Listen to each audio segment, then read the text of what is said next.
ओम नमः शिवाय। जय माता रानी, जय भैरवनाथ। दर्शकों, आपका हार्दिक स्वागत है आपका अपना चैनल शिव शक्ति मात्र छाया परिवार में। आशा करता हूं आप सभी लोग सुख में होंगे, सुखी से होंगे। और चैनल को प्यार देने के लिए, चैनल को सब्सक्राइब करने के लिए, चैनल को लाइक करने के लिए, वीडियो को शेयर करने के लिए तहे दिल से शुक्रिया, नमस्कार, ओम नमः शिवाय। दर्शकों, अगर आप चैनल पर पहली बार आए हैं, मेरे प्रिय दर्शकों जो आप चैनल पर पहली बार आए तो चैनल को सब्सक्राइब करना ना भूलें, वीडियो को लाइक भी करें, शेयर भी करें। अगर कोई आपका सवाल है तो कमेंट्स बॉक्स पे आप पूछ सकते हैं। आज का जो विषय है कि घर के बड़े बुजुर्ग आपको नहीं बता पाते, किसी भी पद्धति के अनुसार आपको पता ही नहीं चल पाता कि मेरे कुल देवी देवता कौन है। तो आप जो है कुल देवी देवता निर्धारित भी कर सकते हैं, नियुक्त भी कर सकते हैं अपने परिवार के संकल्पित होके।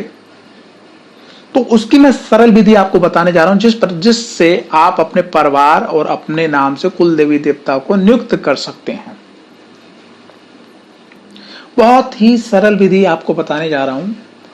अगर आप सभी प्रकार से, सर्वप्रथम तो यह कहा जाता है कि आप अपनी तरफ से पूर्ण रूपेण कोशिश कर लें, जो मैं पिछली वीडियो में आपको बता चुका हूं कि कुल देवी देवता किस प्रकार से हम पता कर सकते हैं। वो कोशिश कर लें। कोशिश करने के बाद में फिर आप जिसको कुल देवी देवता बनाना चाहते हैं, अगर नहीं पता चल पा रहा है तो मैं आपको विधि बताने जा रहा हूं। आप क्या करें, जिसको भी कुल देवी देवता बनाए तो जो शुक्ल पक्ष होता है, शुक्ल पक्ष, अमावस के आगे, अमावस से अगले दिन से जो पर्वा आती है, पर्वा से लेके जो 14-15 दिन होते हैं, ठीक है, क्योंकि 15वें दिन पूर्णमासी आ जाती है अमावस से, तो ये जो 15 दिन का गैप होता है इसको शुक्ल पक्ष बोलते हैं, जिसमें चंद्रमा बड़ा होता है। इसमें अपने इष्ट के अनुसार, जिनको भी आप कुल देवी देवता के रूप में, इष्ट कुल देवी देवता के रूप में नियुक्त करना चाहते हैं, उनका दिन चुनाव करें, उनके मंदिर जाएं।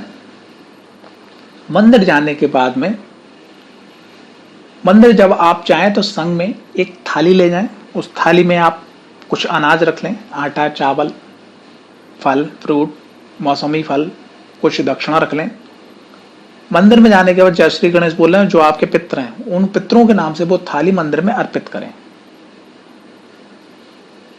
अर्पित करें जय श्री गणेश बोल के कि जो मेरे पितर हैं मेरा मार्गदर्शन करें, अब मैं अपना कुल देवी देवता नियुक्त करने के लिए आया हूं। वो थाली मंदिर में दे दें। थाली आप वापिस लाना चाहें तो ला सकते हैं, नहीं लाना चाहें तो आपकी स्वेच्छा है। और जिनकी को आप मंदिर में जा रहे हैं थाली लेके, तो ये बात आप ध्यान रखिएगा कि उसी मंदिर में आप थाली लेके जाइएगा जिनको आप अपना कुल देवता, कुल देवी के रूप में नियुक्त करने जा रहे हैं। वहां जाने के बाद अपनी मन की बात कहिएगा। मन की बात अगर आप कहने में संकोच रखते हैं तो आप अपने घर पे आराम से बैठ के एक लेटर लिख लीजिएगा, एक पत्र लिख लीजिएगा। जय श्री गणेश, मेरा नाम ये, मेरे पिता का नाम ये, मैं इस स्थान का निवासी, आज इस तारीख में, आज इस दिनांक में। उसकी जगह थोड़ा सा छोड़ दीजिए, तारीख और दिनांक की थोड़ी सी जगह छोड़ दीजिए, गैप कर दीजिएगा थोड़ा सा। जो हो सकता है जिस दिन आप लिखे हैं उस दिन ना पहुंच पाए, अगले दिन जाएं, तो वो तारीख और दिनांक छोड़ दीजिएगा, समय छोड़ दीजिएगा कि मैं आपको अपने कुल देवता या कुल देवी के रूप में नियुक्त करना चाहता हूं। सहयोगी देवता को भी अगर आप लेना चाहते हैं, जैसे बहुत सारे लोग हैं कि मान लिया महाकाली को अपनी कुल देवी नियुक्त करना चाहते हैं, लेकिन सहयोगी देवता में भैरव जी, हनुमान बाबा को लेना चाहते हैं, या बहुत सारे लोग ठाकुर जी को अपने कुल देवता मानना चाहते हैं तो राधा माता को संग में लेना चाहते हैं। बहुत सारे लोग भगवान शिव को लेना, कुल देवता के रूप में नियुक्त करना चाहते हैं तो संग में जो है सिर्फ परिवार को नियुक्त करना चाहते हैं सहयोगी देवता के रूप में। वो आप अपना पूरा वर्णन कर लीजिएगा। वर्णन करने के बाद में फिर आप जो है, जो आपने वर्णन कर रखा है उसको आप लिखित कर लीजिएगा या किसी से लिखवा लीजिएगा। अगर आप उसमें भी असहाय हैं तो आप अपने मन में ध्यान रखिएगा, जैसी आपको विधि लगे कि अगर आप वहां जाकर उस मंदिर में जाकर आप अपनी पूरी बात कह सकते हैं, ठीक है, वो आप पूरी बात लिखिएगा। लिखने के बाद वो लेटर कुछ पैसों को संग में पुजारी जी के माध्यम से स्वयं जो है जिस भी प्रतिमा को आप मानना चाहते हैं, जो कुलदेवी देवता है, उनके नाम से आप रख दीजिएगा। या आप जिनको कुल देवी देवता के रूप में मानना चाहते हैं वो दूर हैं, जहां आप जाने में असमर्थ हैं, तो उनके नाम से लेटर और पैसा निकाल के आप रख दीजिएगा। ये दोनों तरीके से आप करिएगा, लेकिन दोनों परिस्थिति में पितरों की थाली निकालना आवश्यक है। लेकिन यहाँ पर मैं एक बात कहना चाहूंगा कि अगर आपके इष्ट आराध्य, जिनको भी आप कुल देवी देवता के रूप में इष्ट आराध्य मनाना चाहते हैं, तो वो अगर दूर हैं तो आप पितरों की थाली निकाल के किसी भी असहाय व्यक्ति को दे दीजिएगा। जैसे जिसके पैर ना हो, जिसके हाथ टूटे हुए, जो वाकई में मतलब कर्म करने के चाह पे अगर वो कर्म नहीं कर पा रहा हो, ऐसे व्यक्ति को आप दीजिएगा। ठीक है, उसकी मदद हो जाएगी। और आप घर पे वो लेटर लिख के रख लीजिएगा। फिर आप एक नारियल लीजिएगा पानी वाला, उसको धो लीजिएगा, साफ कर लीजिएगा, उसको स्वास्तिक बना लीजिएगा। स्वास्तिक बनाने के बाद उस पर कुछ पैसे रखिएगा और पैसे को कलावे से बांध दीजिएगा। जिस भी देवी देवता के नाम से आप जो है, देवी देवता के नाम से आप उनको कुल देवी देवता बनाना चाहते हैं, वो आप अपने मंदिर में रख दीजिएगा। उनके नाम की ज्योत जलाइएगा। ज्योत जलाने के बाद में आसन की विधि आपको वीडियो पे मिली जाएगी, चैनल पे मिली जाएगी। आसन लगाइएगा, मिष्ठान रखिएगा, कुछ जो भी आप मिष्ठान देना चाहते हैं, जो संकल्पित करना चाहते हैं वो रखिएगा। फिर हाथ में जल लेके आप संकल्प कीजिएगा, मैं, मेरा नाम ये, मैं इस स्थान का निवासी, आज से आपको इनको साक्षी मानकर आपको मैं अपना कुल देवी देवता के रूप में नियुक्त कर रहा हूं। कृपया मुझ पे, परिवार पे, मेरे कुटुंब पे धन वृद्धि, मान वृद्धि, सम्मान वृद्धि, ज्ञान वृद्धि, सुरक्षा वृद्धि, ठीक है, सही मार्गदर्शन वृद्धि, नकारात्मक स्थितियों से दूर रखना, नकारात्मक पहलुओं से दूर रखना, जो भी आप कहना चाहें वो आप बोलें। संकल्पित करने के बाद में मैं आपका 11 दिन का अनुष्ठान का संकल्प लेता हूं, पूर्ण ब्रह्मचर्य के साथ में। तो जो भी देवी देवता को आप करना चाहते हैं, तो 1.25 लाख मंत्र का आप संकल्प लें, 1,25,000 का। और संकल्प लेने के बाद जो आपने हाथ में जल, पैसा, पुष्प ले रखा है, वो आप मंदिर में छोड़ दीजिएगा। छोड़ने के बाद में उनसे संबंधित, जैसे भगवान विष्णु का कोई स्वरूप आपने कुल देवी देवता के रूप में माना है, तो तुलसी की माला, महालक्ष्मी का कोई स्वरूप है तो स्फटिक या कमलगट्टे की माला, देवी का कोई स्वरूप है तो स्फटिक या रुद्राक्ष की माला, भगवान शिव का कोई स्वरूप है तो रुद्राक्ष की माला, उनसे जुड़ी हुई, उनके तत्व से जुड़ी हुई, देवी देवता के तत्व से जुड़ी हुई, उनकी प्रिय जो है उससे आप जाप करना स्टार्ट कर दें। 11 दिन के अंदर 1.25 लाख आप जाप करें। 1.25 लाख जाप करने के बाद में आप जो है उसकी दशांश हवन करें, फिर मार्जन करें, फिर तर्पण करें।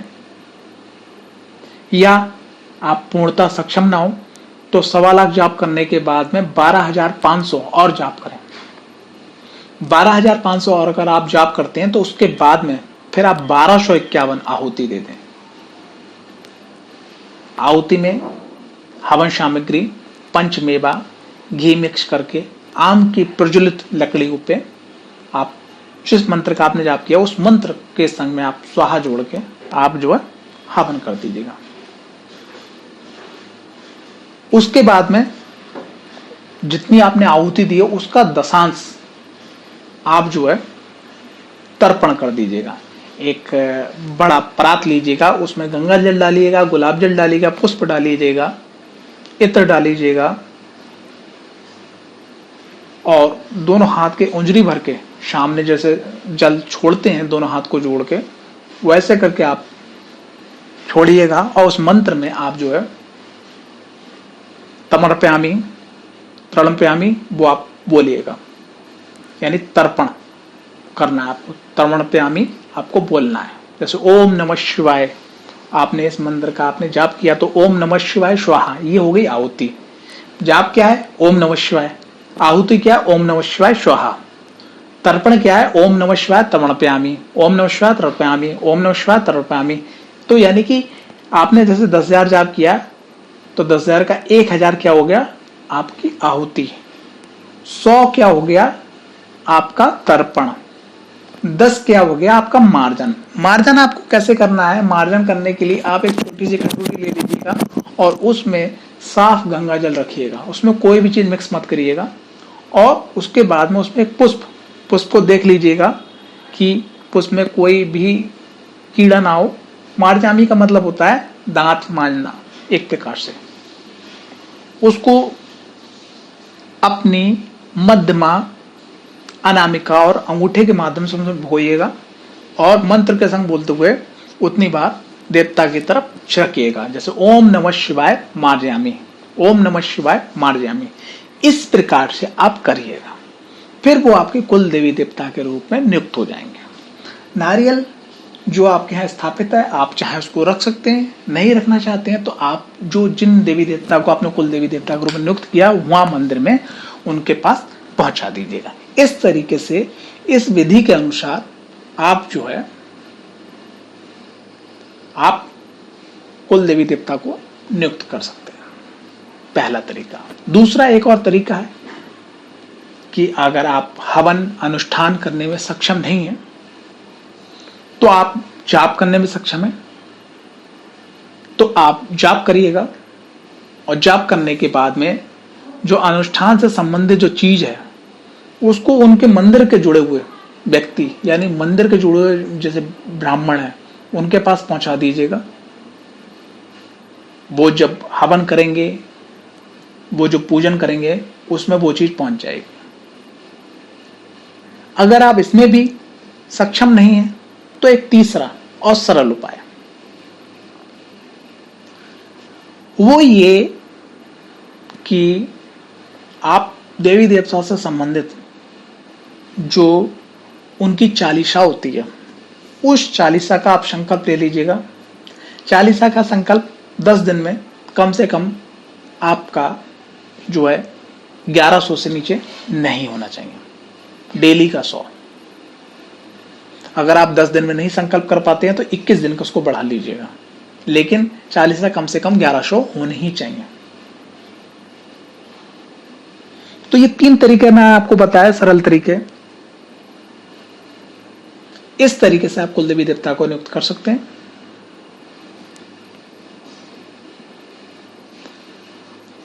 आशा करता हूं आपकी कुल देवी देवता से संबंधित परेशानी सॉल्व हो जाएगी। ओम नमः शिवाय, जय माता रानी, जय भैरवनाथ। आपका समय शुभ।